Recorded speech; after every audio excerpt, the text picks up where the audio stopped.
வணக்கம் நண்பர்களே. நம்ம சேனலை ஃபாலோ பண்ணக்கூடிய நிறைய ஸ்கூல் ஸ்டூடெண்ட்ஸ் ரீசெண்டாக காண்டாக்ட் பண்ணியிருந்தாங்க. ஃபோன் கால் மூலமாகவும் மெயில் மூலமாகவும். இவங்க கேட்ட கேள்வி என்னன்னு பார்த்தீங்கன்னா, ஃப்யூச்சரில் யூபிஎஸ்சி சிவில் சர்வீசஸ் எக்ஸாமினேஷன், அதாவது ஐஏஎஸ் ஐபிஎஸ் எக்ஸாமினேஷன் எங்களுக்கு படிக்கிறதுக்கான விருப்பம் இருக்குது, அந்த ஆம்பிஷன் இருக்குது. அதனால் ஸ்கூல் முடித்ததுக்கப்புறம் எந்த டிகிரியை நாங்கள் சூஸ் பண்ணால் சூட்டபுளாக இருக்கும் அல்லது பெட்டராக இருக்கும் அப்படின்னு கேட்டிருந்தாங்க. இதுதான் கேள்வி. சில பேரண்ட்ஸுமே என்னை டைரெக்டாக காண்டாக்ட் பண்ணியிருந்தாங்க. இந்த விஷயம் சம்மந்தமாக ஏற்கனவே நம்ம சேனலில் ஒரு வீடியோ நான் அப்லோட் பண்ணியிருக்கேன், டீட்டெயில்டாக எக்ஸ்பிளைன் பண்ணி. ஒரு 1.5 வருஷம் முன்னாடி இருக்குன்னு நினைக்கிறேன்.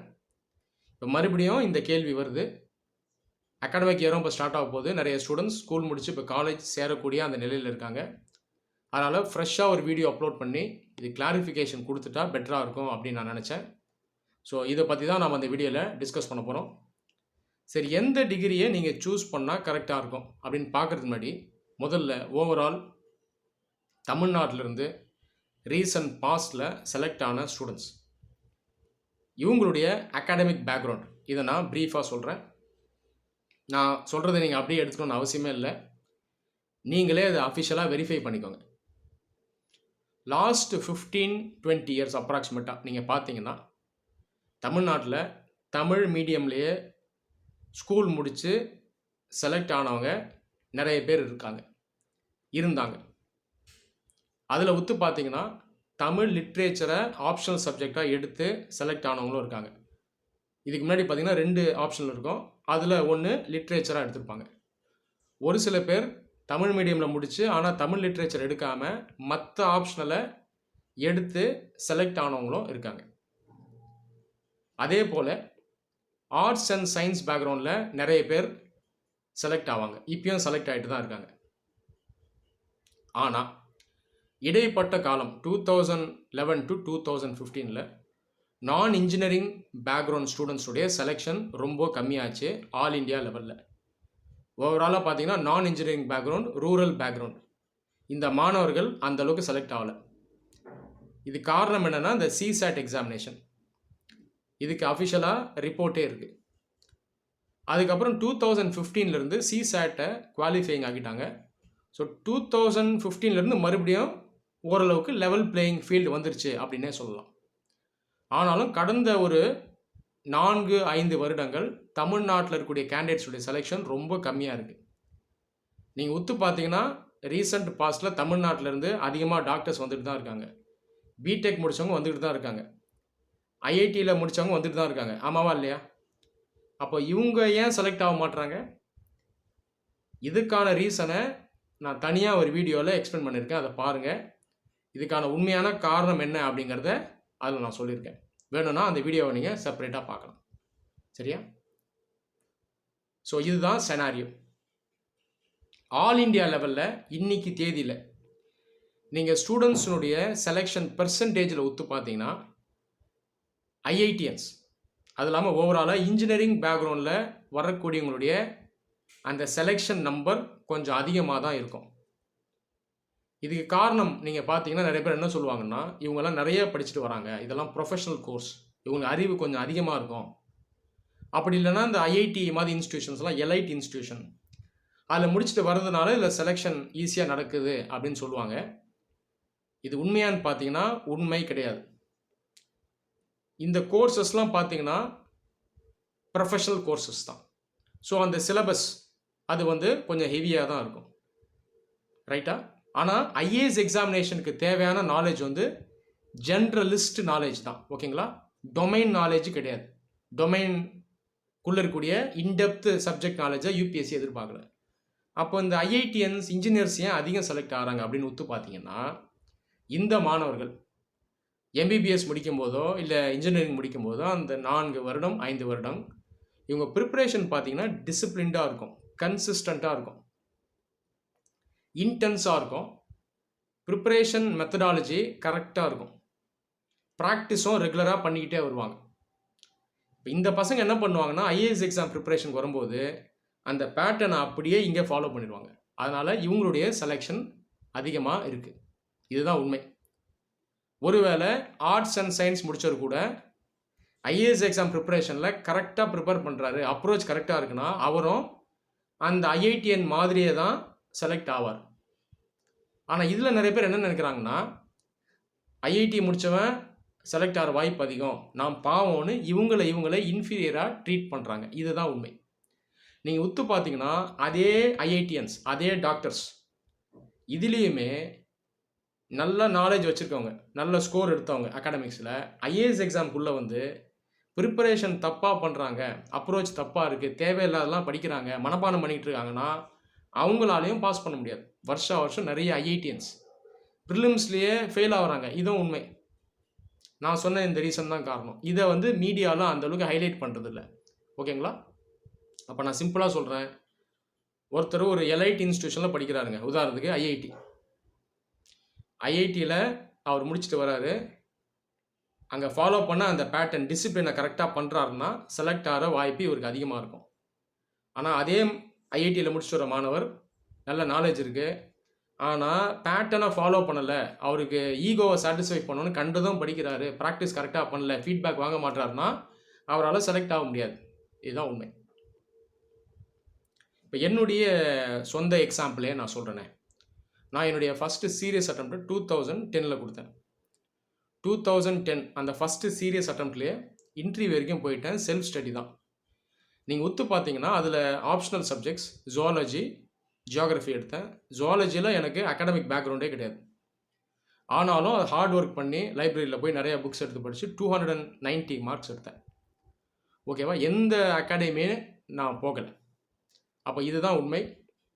அகாடமிக்ஸ் பொறுத்த வரைக்கும் நான் பெரிய படிப்பெல்லாம் முடிக்கலை, ஒரு சாதாரண டிகிரி தான். அப்போ என்னுடைய கேஸையே நீங்கள் எக்ஸாம்பிளாக எடுத்துக்கலாம். அதே நேரத்தில் நீங்கள் கேட்கலாம், ஏன் ஃபைனல் ரேங்க் லிஸ்ட்டில் வர முடியலன்னு நீங்கள் கேட்கலாம். நியாயமான கேள்வி. ஒரு 20 மார்க் இந்த வித்தியாசத்தில் சர்வீஸ் என்னால் வாங்க முடியல. அது காரணம் இருக்குது, என்னுடைய மிஸ்டேக்ஸ் இருக்குது. அதில் அப்ரோச் பொறுத்த வரைக்கும் ஆப்ஷனில் நான் பண்ண சில மிஸ்டேக்ஸ், இன்டர்வியூவில் பண்ண சில மிஸ்டேக்ஸ்னால ஃபைனல் ரேங்க்கில் வர முடியல. அது இல்லாமல் சில பர்சனல் ரீசன்ஸ்னால கடைசியாக இருந்த 2 அட்டெம்ப்டை என்னால் ப்ராப்பராக யூஸ் பண்ண முடியல. அது இல்லாமல் அந்த காலகட்டத்தில் சில சேஞ்சஸை யூபிஎஸ்சி எடுத்துகிட்டு வந்தாங்க. அதை கரெக்டாக நாங்கள் கேஜ் பண்ணாமல் விட்டுட்டோம். அது இல்லாமல் அந்த காலகட்டத்தில் ஸ்டூடெண்ட்ஸ்க்கு கரெக்டான ஸ்பெசிஃபிக்கான ப்ரொஃபஷ்னல் அட்வைஸ் தர்றதுக்கு அந்தளவுக்கு ஆட்கள் இல்லை. ஸோ இதெல்லாம் ரீசன்ஸ். இன் எனி கேஸ் நான் யாரையும் ப்ளேம் பண்ணல. பட் இந்த ஐடியா எனக்கு அப்பயே இருந்திருந்தால் கண்டிப்பாக நானும் கரெக்டாக செலக்ட் ஆகிருப்பேன், நல்ல ரேங்க் வாங்கியிருப்பேன். ரைட்டா? சரி, இப்போது எந்த டிகிரியில் சேரலாம் நான் சொல்கிறத ஒத்து கவனிங்க. யூபிஎஸ்சி எக்ஸாமினேஷன் சிலபஸ் பார்த்தீங்கன்னா முக்கியமான சப்ஜெக்ட்ஸ், வெயிட்டேஜ் அதிகமாக இருக்கக்கூடிய அல்லது சப்ஸ்டான்ஷியலாக இருக்கக்கூடிய சப்ஜெக்ட்ஸ் நீங்கள் அப்ராக்சிமேட்டாக பார்த்தா ஒரு 8 சப்ஜெக்ட் சொல்லலாம், ஆப்ஷனலும் சேர்த்து. ஒரு மாணவர் ஃபுல் டைம் படிக்கிறாரு, ஃப்ரெஷராக வந்தால் கூட பரவாயில்ல, ஒரு 15 மாதம் படித்தா போதும் for both prelims and mains அப்ராக்சிமேட்டாக. இப்போ 15 மாதம் எவ்வளோ சப்ஜெக்ட் படிக்கிறீங்க? 8 சப்ஜெக்ட் படிக்கிறீங்க. ஓகேவா? அப்போ அப்ராக்சிமேட்டாக ஒரு சப்ஜெக்டை 2 மாதத்தில் முடிச்சிடலாம். ரைட்டா இல்லையா? ஆவரேஜாக நான் சொல்கிறேன். அப்போது இந்த அளவுக்கு தான் யூபிஎஸ்சியினுடைய எக்ஸ்பெக்டேஷன். அப்போ ஒரு சப்ஜெக்டை 2 மாதத்தில் முடிக்கணும். யூபிஎஸ்சி டொமைன் எக்ஸ்பர்ட்லாம் எதிர்பார்க்கல, நாலேஜ் எதிர்பார்க்குறாங்க, இன்டெப்த் நாலேஜ் எதிர்பார்க்குறாங்க, ஒரு ஆப்டிமல் லெவல் தான் எதிர்பார்க்குறாங்க. டொமைன் எக்ஸ்பர்ட்ஸாக நீங்கள் இருக்கணும்னு அவசியம் இல்லை. அப்போ அந்த 2 மாதங்கள் ஒரு ஜென்ரலிஸ்ட்டாக ஒரு சர்டன் லெவலுக்கு நீங்கள் நாலேஜை வளர்த்தா போதும். அப்படி இருக்கும்போது அந்த சப்ஜெக்ட்ஸ்க்கு நீங்கள் டிகிரியிலேருந்து 3 வருஷமோ 4 வருஷமோ 5 வருஷமோ மேஜராக அந்த சப்ஜெக்ட் எடுத்து படிச்சிருக்கணும்னு அவசியம் இல்லை. ஜிஎஸ்சில் வர சப்ஜெக்டெல்லாம் ஈஸியாக மாஸ்டர் பண்ணலாம் நீங்கள் கரெக்டாக ஹார்ட் ஒர்க் பண்ணீங்க அப்படின்னா.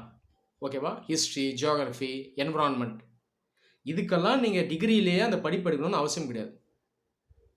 ஆப்ஷனல் இதில் ஒத்து பார்த்தீங்கன்னா ஆப்ஷனல் சப்ஜெக்ட்ஸ் ஆவரேஜாக ஒரு 3 மாதத்துலேருந்து 6 மாதம் வரைக்கும் ஒரு ஆப்ஷனில் முடிக்கலாம், அப்ராக்சிமேட்டாக சொல்கிறேன். சோஷியாலஜி, பிஎஸ்ஐஆர், பப்ளிக் அட்மினிஸ்ட்ரேஷன்லாம் கொஞ்சம் குவிக்காக முடிக்கக்கூடிய ஆப்ஷன். ஒரு சில ஆப்ஷன்ஸ் இந்த ஆந்த்ரோபாலஜி, இன்ஜினியரிங், மெடிக்கல் சயின்ஸ் இதெல்லாம் கொஞ்சம் அதிகமாக படிக்கிற மாதிரி இருக்கும். பட் எப்படி இருந்தாலும் ஒரு ஆப்ஷனில் நீங்கள் 6 மாதத்தில் முடிச்சிடலாம். ஓகேவா? அப்போ ஆப்ஷனலே நீங்கள் வச்சிங்கன்னா கூட 6 மாதம் மேக்ஸிமம் முடிக்கக்கூடிய ஒரு பாடம் ஆப்ஷனல். இதுக்குமே நீங்கள் டிகிரி ஃபுல்லாகவே 3 வருஷம் 4 வருஷம் 5 வருஷம் படிக்கணும்னு அவசியம் இல்லை. புரியுதா சொல்கிறது? ஆனால் அதே நேரத்தில் கோயின்சிடென்டலாக நீங்கள் படிக்கிற டிகிரியில் இருக்கக்கூடிய சப்ஜெக்டும் மெயின்ஸ் எக்ஸாமினேஷன் ஆப்ஷனலில் நீங்கள் சூஸ் பண்ண போகிற சப்ஜெக்டும் ஒன்றா இருக்குன்னா நல்லது. நான் சொல்கிறது புரியுதா? அப்படி இருந்தால் அது ஒரு அட்வான்டேஜ் தான். ஆனால் அதுலேயும் கவனிச்சிங்கன்னா அந்த ஆப்ஷனில் நீங்கள் விரும்பி எடுக்கிற மாதிரி இருக்கணும். ஃபார் எக்ஸாம்பிள், நீங்கள் பிஏ சோஷியாலஜி முடிச்சிருக்கீங்க, அதே நேரத்தில் மெயின்ஸ் எக்ஸாமினேஷன் ஆப்ஷனில் சோஷியாலஜி மேலே இன்ட்ரெஸ்ட் இருக்குது அப்படின்னா கண்டிப்பாக அந்த டிகிரியில் படித்த படிப்பு இதுக்கு ஹெல்ப்ஃபுல்லாக இருக்கும். நான் சொல்கிறது புரியுதா? ஒரு வேளை நீங்கள் பிஇ முடிச்சிருக்கீங்க, நீங்கள் இன்ஜினியர், ஆனாலுமே சோஷியாலஜி மேலே விருப்பம் இருக்குன்னா நீங்கள் தாராளமாக சோஷியாலஜி எடுத்து படிக்கலாம். அதை ஒரு 3 மாதம் மேக்ஸிமம் 4 மாதத்தில் முடிச்சிடலாம். இதுதான் ஆப்ஷனல். அதனால் ஆப்ஷனலுக்குமே உங்களுக்கு அகாடமிக்ஸில் பேஸ் இருக்கணும்னு அவசியம் இல்லை. மறுபடியும் நான் சொல்கிறேன், கோயின்சிடென்டலாக இருந்தால் சந்தோஷம், நல்லது. ஓகேவா? அதனால் இந்த ஐஏஎஸ் எக்ஸாமினேஷன் சிலபஸில் இருக்க சப்ஜெக்ட்ஸ்க்கு நான் காலேஜிலேருந்தே நான் டிகிரியவே அதுக்கேற்ற மாதிரி சூஸ் பண்ணுவேன்னு சொல்லாதீங்க, அடம் பிடிக்காதீங்க. அதில் பெருசாக வித்தியாசம் கிடையாது. இதையும் சொல்கிறேன் கேட்டுங்க. ஒரு சில பேர் டிகிரியில் ஒரு சப்ஜெக்டை முடிச்சிருப்பாங்க, அதையே ஆப்ஷனலாகவும் எடுப்பாங்க மெயின்ஸில். அதுவே டிசாஸ்டரில் முடியும். இந்த மாதிரி நாங்கள் நிறைய மாணவர்களை பார்த்துருக்கோம். உதாரணத்துக்கு டாக்டர்ஸ் இருப்பாங்க, மெடிக்கல் சயின்ஸ் 5 வருஷம் படிச்சிட்டோம், அதை யூஸ் பண்ணி ஆகணும்னு மெடிக்கல் சயின்ஸை ஆப்ஷனலில் எடுப்பாங்க. இந்த மாதிரி சப்ஜெக்ட்ஸ்லாம் ரிஸ்கி. நீங்கள் அகாடமிக்ஸில் ரொம்ப ஸ்ட்ராங்காக இருந்தீங்க அப்படின்னா தான் மெடிக்கல் சயின்ஸ், அதே போல் engineering, life sciences, zoology, botany, அது இல்லாமல் கெமிஸ்ட்ரி, ஃபிசிக்ஸ் இதெல்லாம் எடுக்கணும். அப்படி நீங்கள் ரொம்ப ஸ்ட்ராங்காக இல்லைனா இதை அவாய்ட் பண்ணுறது பெட்டர். காரணம் என்னன்னா, இந்த சப்ஜெக்ட்ஸ் நிஷ் சப்ஜெக்ட்ஸ் எல்லாம் நல்லா ஸ்ட்ராங்காக இருந்தீங்கன்னா மார்க் நல்லா மேலே தூக்கி விடும். கொஞ்சம் விட்டிங்கனாலும் ரொம்ப இறங்கிடும். 200க்கும் கீழே மார்க் போயிடும். அதனால் ஒருவேளை நீங்கள் இன்ஜினியரிங், மெடிசன் இதெல்லாம் டிகிரியில் படித்தா கூட அதில் நீங்கள் ஸ்ட்ராங்காக இல்லைன்னா பெஸ்ட்டு அதை ஆப்ஷனலாக எடுக்கக்கூடாது. பெஸ்ட்டு சிம்பிள் வே ஒரு ஜென்ரிக்கான ஒரு ஆப்ஷனில் நீங்கள் ஆப்ஷனில் எடுத்து மெயின்ஸ் எக்ஸாமினேஷன் எடுக்க அதை படிச்சுட்டு போயிடணும். ஒரு பிஎஸ்ஆரோ பப்பேடோ சோஷியாலஜி எடுத்திங்கன்னா 3 மாதம் 4 மாதத்தில் முடிச்சிடலாம். குறைஞ்சபட்சம் டீசெண்டாக ஒரு 235 240 கண்டிப்பாக வந்துடும். ஓகேங்களா? ஸோ இதுதான் உங்களுடைய அப்ரோச்சாக இருக்கணும். சரி, இப்போது ஸ்கூல் முடித்து காலேஜ் போக போகிறீங்க, எந்த டிகிரி எடுக்கலாம்? ஆன்சரை நான் கொடுத்துட்டேன். புரியுதா? டிகிரி படிப்புக்கும் ஐஏஎஸ் எக்ஸாமினேஷனுக்கும் சம்மந்தம் இல்லை. ஒருவேளை அந்த டிகிரி படிப்பு கோயின்சிடென்டலாக சிலபஸ்க்கு ஹெல்ப்ஃபுல்லாக இருக்குன்னா சந்தோஷம். இவ்வளோதான். ஓகேவா? அப்போது உங்கள் மனசுக்கு எந்த படிப்பு பிடிச்சிருக்கோ அதை எடுங்க. காலேஜ் படிப்புமே முக்கியம், படிப்பை எப்பயுமே மதிக்கணும். புரியுதா? அதனால் உங்கள் பிள்ளை எந்த படிப்பை விரும்புகிறாரோ அதில் சேருங்க. இதில் இன்னொரு விஷயம் இருக்குது. ஒருவேளை எனக்கு பெருசாக இந்த படிப்பு தான் ஒரு ஐடியா இல்லை, ஏதோ ஒரு டிகிரி முடிக்கிறேன் அப்படின்னா நான் என்ன சஜஸ்ட் பண்ணுவேன்னா, பெஸ்ட்டு ஆர்ட்ஸ் அண்ட் சயின்ஸ் எடுத்துருங்க. சிம்பிளான படிப்பை எடுங்க. உதாரணத்துக்கு பிஏ கூட எடுத்துடலாம். எடுத்திங்கன்னா இது அட்வான்டேஜ் பார்த்தீங்கன்னா 5 மணி நேரத்தில் காலேஜ் முடிஞ்சிடும், வீட்டுக்கு வந்துடலாம். அதுக்கப்புறம் நிறைய டைம் இருக்கும். அப்போது ஒரு 17-18 வயசுலேருந்தே இந்த காலேஜ் படிப்பை முடிக்கும் போதே சைமல்டேனியஸாக டெய்லிக்கும் ஐஏஎஸ் எக்ஸாமினேஷன் ப்ரிப்பரேஷனும் ஸ்டார்ட் பண்ணலாம். முதல்ல ஒரு 1 hour படிக்க ஆரம்பிங்க டெய்லிக்கும். அதுக்கப்புறம் 2 மணி நேரம் 3 மணி நேரம் ஆவரேஜாக டெய்லிக்கும் 3 மணி நேரம் அப்படியே படிச்சுட்டே வந்தீங்கன்னா ஹாப்பியாக இந்த ப்ரிப்பரேஷனும் சைடில் பண்ணலாம், ஸ்ட்ரெஸ் இருக்காது. அதுக்கப்புறம் டிகிரியை ஃபுல்லாக முடிச்சுட்டு 1 வருஷம் ஃபுல் டைமாக படிச்சிங்கன்னா ஃபஸ்ட் அட்டம்ப்ட்லேயே செலக்ட் ஆகிட்டு போயிட்டே இருக்கலாம். ஓகேவா? ஒரு வேளை ஒரு ப்ரொஃபஷனல் படிப்பு, உதாரணத்துக்கு பிஇ, பிடெக், எம்பிபிஎஸ், இதில் உங்கள் பிள்ளைக்கு உண்மையாலே ஆர்வம் இருக்குது, இன்ட்ரெஸ்ட் இருக்குன்னா அதில் சேருங்க. அவங்கக்கிட்ட போய் இல்லை அது வேண்டாம், பிஏ சேர்ந்துக்கோ, அப்போ நேரம் நிறையா இருக்கும், ஐஏஎஸ் எக்ஸாம் படிக்கலாம்னு சொல்லாதீங்க. மிஞ்சி போனால் எக்ஸ்ட்ரா 1 வருஷம் 1.5 வருஷம் அதிகமாக போகுது. காலேஜ் படிப்பும் முக்கியம்தான், அதை படிக்க வைங்க, அதை முடிக்கட்டும். பிஇ, எம்பிபிஎஸ்லாம் டைம் அந்தளவுக்கு இருக்காது மாணவர்களுக்கு. இவங்க என்ன பண்ணலான்னா, ஒரு கடைசி 2 வருஷம் இருக்கு இல்லையா, 3rd year 4th year, அதில் ஐஏஎஸ் எக்ஸாமுக்கான படிப்பை ஸ்லோவாக ஆரம்பிக்கலாம். டெய்லி 1 hour 2 hours அப்படியே இன்க்ரீஸ் பண்ணிட்டே போகலாம். பேசிக்காக நியூஸ் பேப்பரை ஃபஸ்ட்டு படிக்கணும், அப்புறம் கொஞ்சம் கொஞ்சமாக பேசிக் புக்ஸ், என்சிஆர்டி புக்ஸை நீங்கள் ஸ்டார்ட் பண்ணலாம். இந்த மாதிரி பண்ணிக்கிட்டே வரணும். 4 ஆண்டுகள் முடியுது, இல்லை 5 ஆண்டுகள் முடிஞ்சிச்சு அப்படின்னா முடித்த உடனே இன்டென்ஸ் ப்ரிப்பரேஷனை ஸ்டார்ட் பண்ணிவிட்டு ஃபுல் டைமாக 1 வருஷம் படித்து நீங்களுமே ஃபஸ்ட் அட்டம்ப்டில் செலக்ட் ஆகிட்டு போயிடலாம். இந்த ப்ரொஃபஷனல் கோர்ஸ் பார்த்தீங்கன்னா எக்ஸ்ட்ரா 1 வருஷம் 1.5 வருஷம் இருக்க போகுது, அவ்வளோதான். பெரிய டிலேலாம் கிடையாது. அதனால் மாணவர்களுக்கு உங்கள் பிள்ளைகளுக்கு ஸ்ட்ரெஸ்ஸு தராதீங்க. சீக்கிரமாக முடிச்சிரு, சீக்கிரம் செலக்ட் ஆகிடுன்னு சொல்லாதீங்க. இந்த படிப்புமே முக்கியம், முடிக்கட்டும், பெரிய வித்தியாசம் இல்லை. அதுக்கப்புறம் அவங்களும் 1 இயர் ஃபுல் டைம் படித்து அவங்களுமே ஃபஸ்ட் அட்டெம்ப்டில் கிளியர் பண்ணிவிட்டு போகலாம். ஸோ இப்படி தான் நீங்கள் டிகிரியை சூஸ் பண்ணணும். ஸ்ட்ரெஸ் இல்லாமல் சந்தோஷமாக படித்தால்தான் இந்த எக்ஸாமினேஷனை பாஸ் பண்ண முடியும். எக்ஸாம் சம்மந்தமான ப்ரிப்பரேஷனுக்கு இன்டெப்த்தான கைடன்ஸ் வீடியோஸ் நம்ம சேனலில் இருக்குது, அதெல்லாம் ஃபுல்லாக பாருங்கள். ஐஏஎஸ் எக்ஸாமினேஷனை பற்றி ப்ராப்பரான இன்டெப்த்தான ஒரு ஐடியா உங்களுக்கு கிடைக்கும். நன்றி.